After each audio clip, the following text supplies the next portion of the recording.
My name is Motlatsi Musi, a farmer since 1968, working as a farmhand for more than 20 years. And then came New South Africa. I've been owning land now, 21 hectares since 2003. So you've been feeding this nation for 57 years? Yeah. And you want to continue without stopping? Yeah, till I drop dead. Ah, this is amazing. This is amazing. So what really inspired you to start farming, particularly since... Well, like I said, it started through homelessness. Okay. And then with all the skills I stole from the farm, come New South Africa when former President Nelson Mandela said we should come make ourselves available with our skills. I was farming subsistently in Soweto. Okay. Close to Orlando Power Station. Yes. And then in 1999 when Mandela said we should make ourselves available, I came up as a farmer. Then Land Affairs and the Department of Agriculture put me through a test. And as soon as I passed probation, they made money available, which I spent on a farm, 21-hectare farm. Wow. Yeah. So for 57 years, I know you must have farmed everything.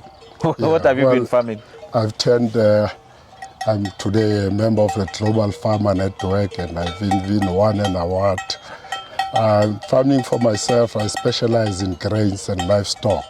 Okay. Yeah. And all the grains, or you have some particular grains?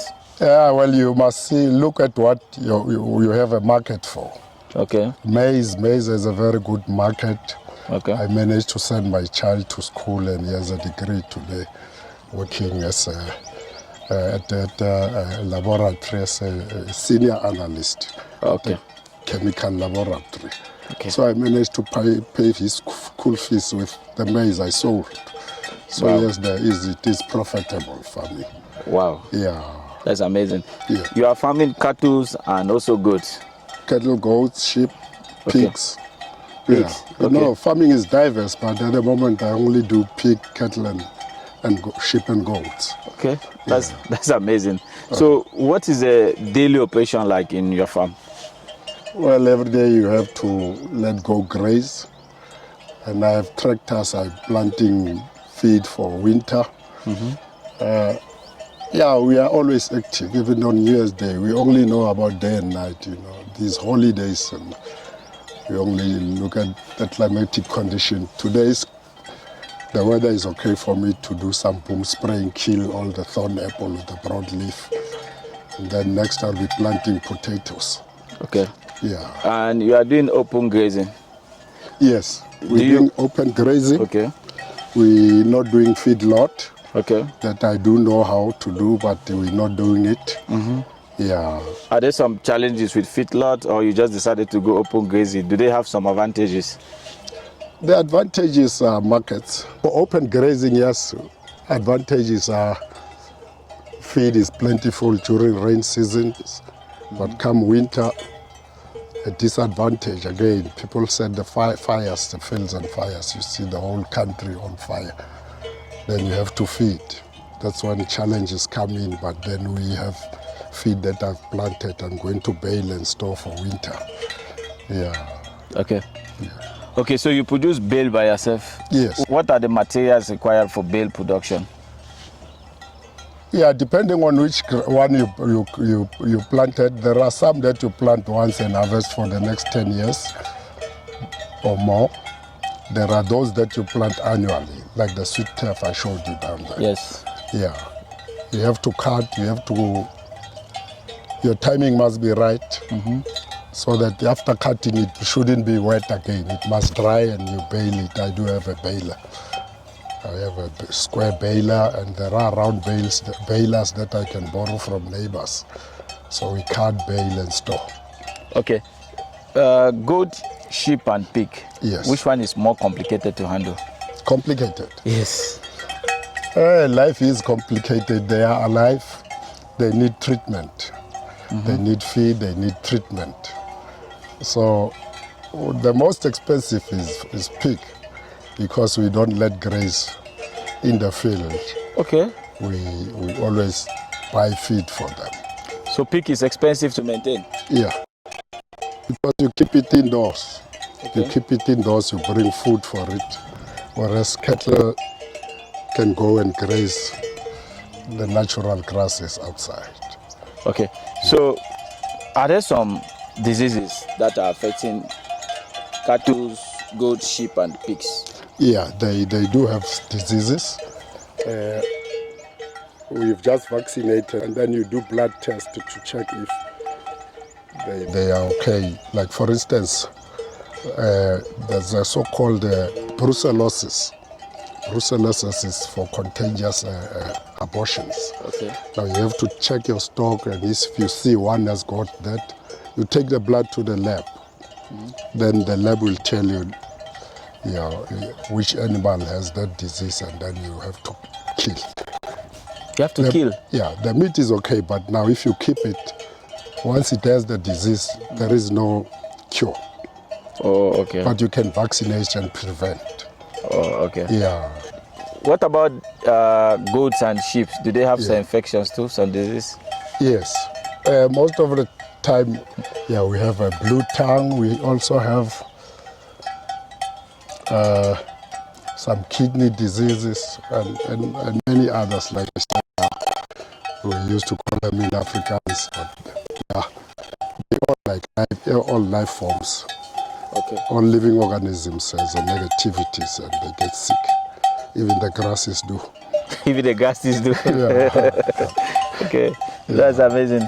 Are there some particular grasses that sheep or goats don't eat? Yeah.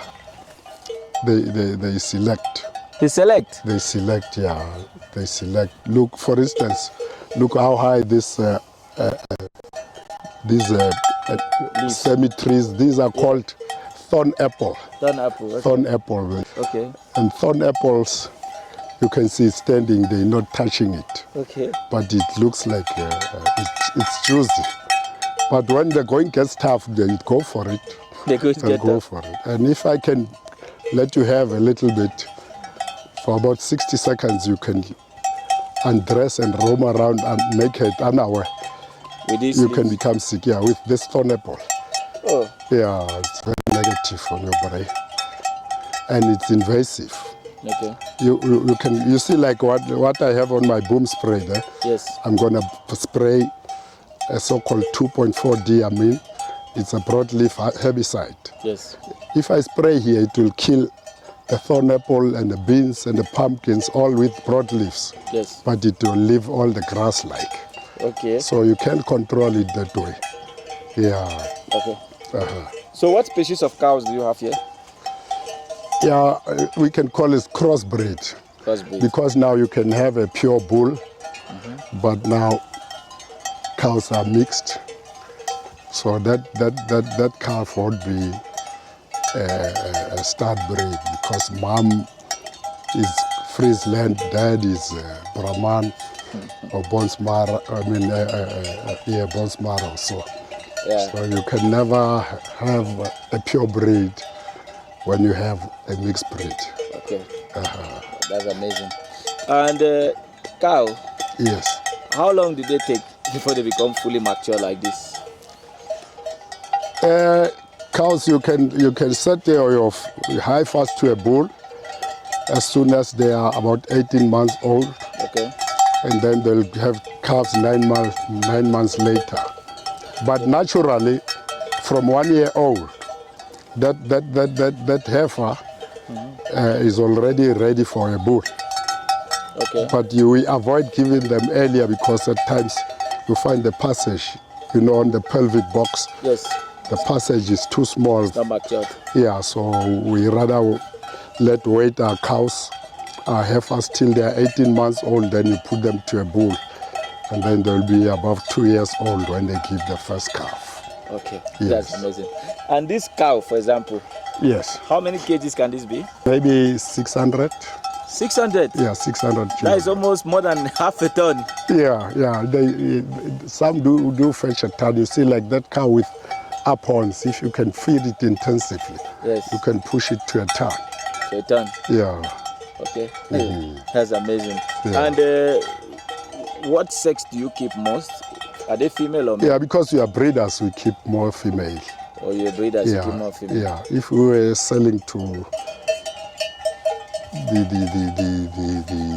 people around here, we wouldn't mind keeping males and females in numbers. Because when they come to do their rituals, some will say, I want to slaughter for a male, so I need a bull or an ox. But here, because we're breeding, we keep maybe 10 bulls to 100 cows. 10 bulls? Yeah, to 100 cows. Okay. Yeah, I can also do artificial insemination. Okay. Where you buy a semen and you synchronize your cows, and then you can pregnate them in one day. Which one is better, the artificial or the natural insemination? The artificial one helps a lot because timing. If I inseminate today, I'm expecting 9 months later to have calves. And then when it comes to handling, I will be removing the calves in one day. They are the same age group. Yeah. Whatever you want to do unto them, you can do in a specific day. You say, bring all the calves, they are the same age, and the date is right for us to vaccinate. The date is right for dehorning. The date is right for castrating, for branding. So through artificial insemination, it works out better. So you follow the right timing and processes. Okay, that's amazing. The goats and the sheep, yes. How long do you also keep them before they become fully matured? Most of them from 8 months, sheep and goats and even pigs are already ready for they are mature. They can be pregnant. Okay. Yeah. Yeah, pigs carry like dogs. Yeah, but I was hoping you keep more pigs since they produce more. Why less pigs? Labor intensive. Oh, pigs are more labor intensive. Not labor as such, but feeding. If you have enough money, you can keep them indoors. You see now that cow is maybe ready. He wants to do natural insemination. The bull will chase only one because now maybe he's smelling estrogen. Okay. If he gets estrogen in the air, he'll go for that one. Yeah, now pigs. Pigs are okay because you can breed them indoors, clean and remove the dung and just feed, put on the scale, take to the market. But you have to have feed here. Now if you have capital. So it's capital intensive. Yeah. But they grow faster and produce more. Yeah, they produce more. They produce more, yeah. They become pregnant for 3 months or let's say it's 3 months, 3 weeks, 3 days, and then you have a piglet. Okay. Yeah, you can have them twice a year. Yeah. That's impressive. And the cow, they give birth only once a year? Once a year. And what about the goat? They do give us twice. Twice in a year. Average, yeah. The goats and the sheep? Yeah. They also not taking long like cattle. They are pregnant for maybe 3-4 months, and then you have your calves. I've been curious to ask these questions. Yes. Maybe I should ask from you now. Yeah. Cows. Yeah. There are so many. Yes. Hence, they produce once a year. Yeah. What's the secret or the magic behind this? No, it's not a magic, it's natural. That's how God created it. As soon as it's ready, it doesn't just go entertain with sex like the bonobo monkeys or mankind. Okay. We entertain with sex, but with my cattle and dogs, the cow will invite the bull. Oh, the cow will invite the bull? Yeah, in what way? It will discharge a hormone called estrogen. Okay. It will be in the air and the bull will follow. When it's on heat, okay, you'll find 10 bulls chasing one cow out of 100. Okay. That's because that cow sent a message. Okay, it's calling them. Now,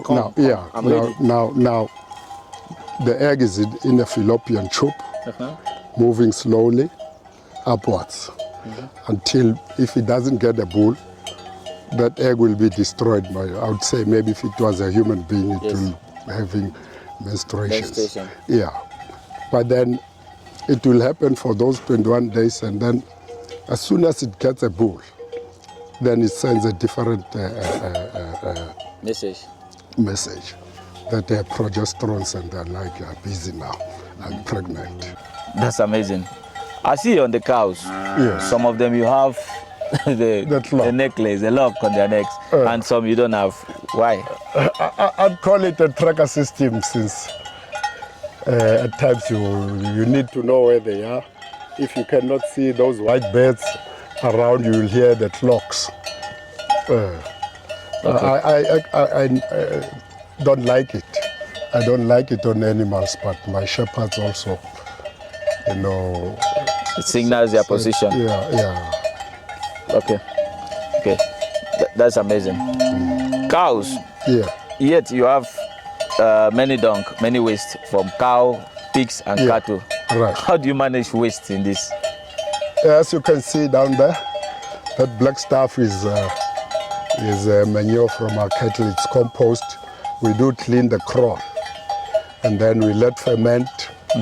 And people, I go around helping people with my tractors, doing soil preparations, and you know, some are the small scale or even subsistence farmers.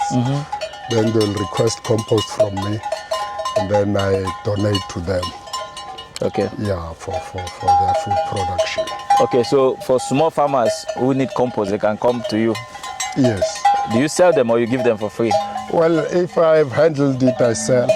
Okay. Like for instance, this one I moved out of the crawl and I let ferment there, and I'm gonna still put through a hammer mill where I'll be chopping it fine.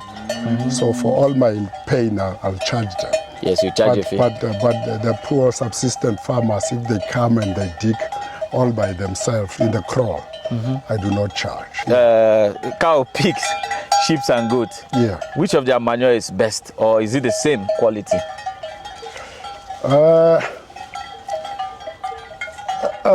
It looks to me that of sheep and goat has less weeds. But all in all, compost for food production does have a deficiency. The statistics done at Fort Hare University showed that of the three main elements, nitrogen, phosphorus, and potassium, the compost doesn't have enough phosphorus. So it does have that negativity. That deficiency, Yeah. Compost doesn't have enough phosphorus. Cattle manure. Yeah. Okay. So all the compost, or just even Well, with the cattle? stats done on cattle manure. The statistics done on cattle manure showed that compost doesn't have enough phosphorus. Okay. Yes. Okay. That's amazing. These are plenty cows. Yes. And it's like they already know you, the master. Because I'm standing here, I'm scared. Because I'm with you. What's the secret here?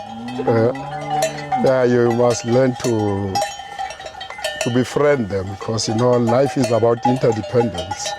They need you as much as you do need them too. Yeah, so you must befriend them. Okay. They can be tamed. And in terms of feed, I know you take them out for grazing. Yes. Must you, where you keep them, must you always keep them in an area where there is feed for them to graze at the time? Because I think they are feeding since we came here. Right, I have hammer mills. I don't have a mixer.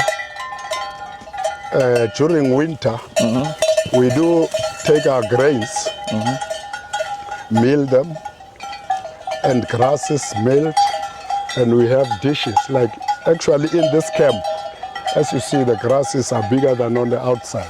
Okay. We normally keep them in here during winter. Okay. And start feeding them. Yeah, then you'll separate. These ones I want to feed in there, these ones I want to feed such. So that's when you'll use all these crops. Okay, that's amazing. And in terms of the climatic condition, do they do well on cold or hot environment? Yeah, hot environments. hot environments, because that's when grasses also will grow. Most species survive better during summer. Yeah. Okay, that's amazing. And in terms of water, Yes. how do you manage water with the sheep, the goats, the cattle, and the pigs? Yeah, you have to have a borehole and pump your water. But when they are outside, they sip from the dams and rivers on the outside. They sip from the dams and But rivers. when you start feeding, then that's when you'll open taps and keep water available in the feeding pen. Okay. Yes. I've seen some farms where the farmer is carrying salt. Yeah, you do have to supplement your animals. With salt? Salt and some proteins. There are protein blocks, or some is not just protein but minerals. So you know, when the grasses are dead, they just good as just filling the belly if they eat them. But like for instance, the grasses has chlorophyll now. You see the dung is nice, green and soft. During winter, it will look like that of a horse because it's dry. Okay. You see. Yeah, so that's when you supplement with those salts. Okay, Because grasses will be just for filling the belly, but with little nutrients. Okay. Yes. That's amazing. Okay, we've spoken about the beautiful part of goats, sheep, and cows. Yes. Are there some challenges that are affecting you as a cattle and goat farmer? Yeah, the challenges are we do not have enough land where we can let our animals stay in the field. We lock them in during the night, and during rainy seasons you find the crawl is wet, and now the hoofs, like your nail, Yes. if it's too wet it will leave your finger.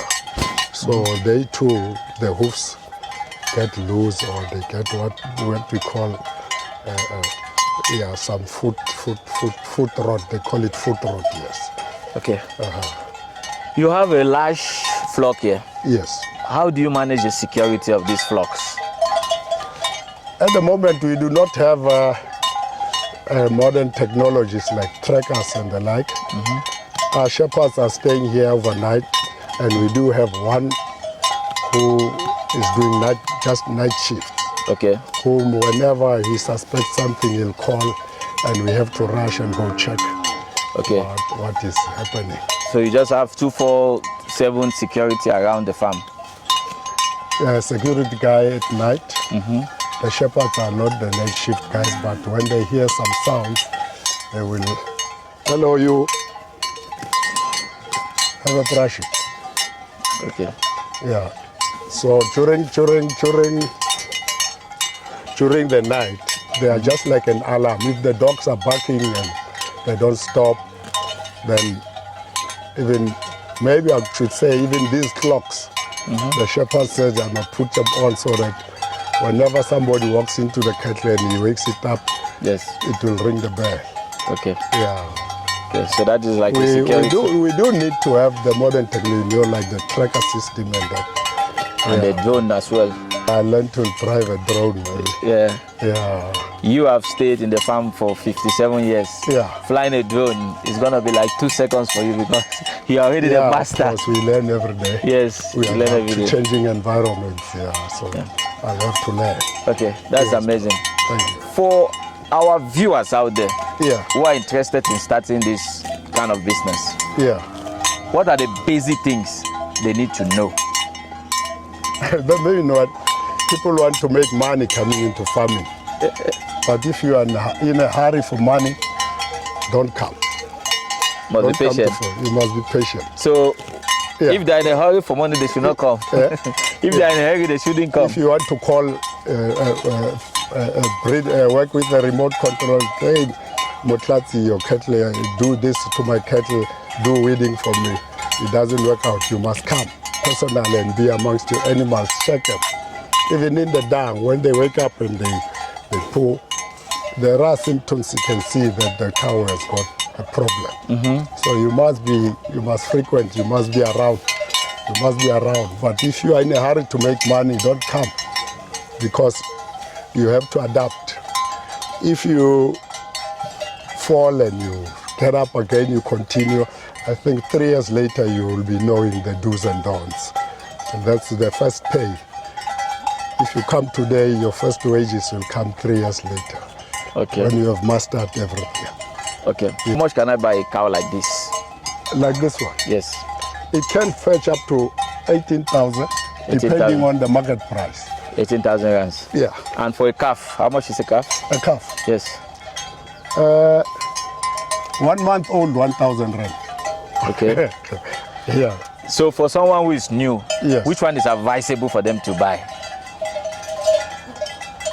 Well, it depends on the buyer's appetite. If you want to do dairy, I would say go for a Holstein, go for a Shire, go for a Jersey, you know, the dairy cattle. If you want to go for beef, I would prefer a Bonsmara. Bosmara. Yeah, you know, it's bred here in South Africa and it adapts very well.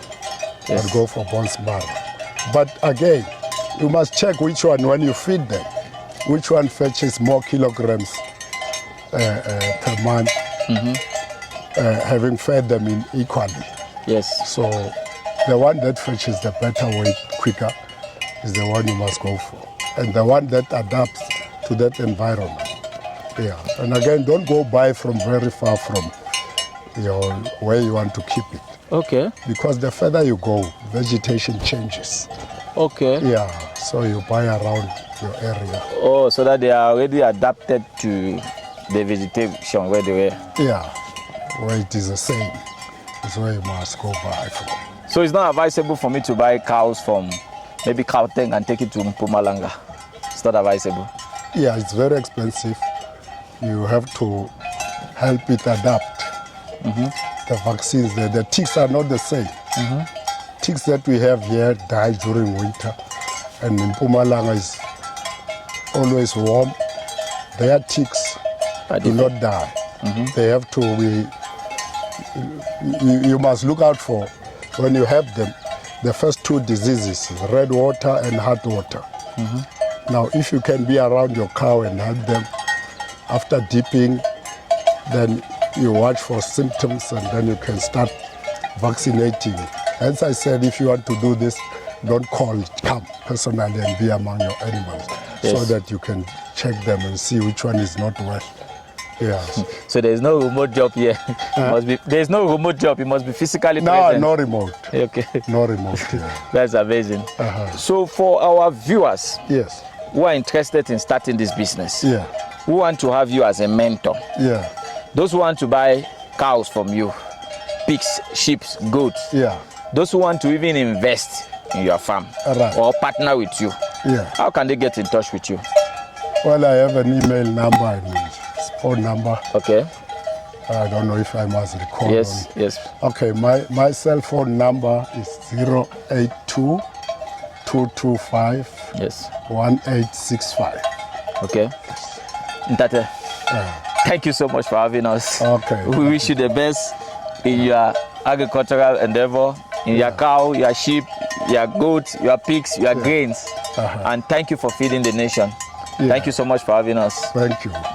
Pleasure. Thank you. Thank you, sir.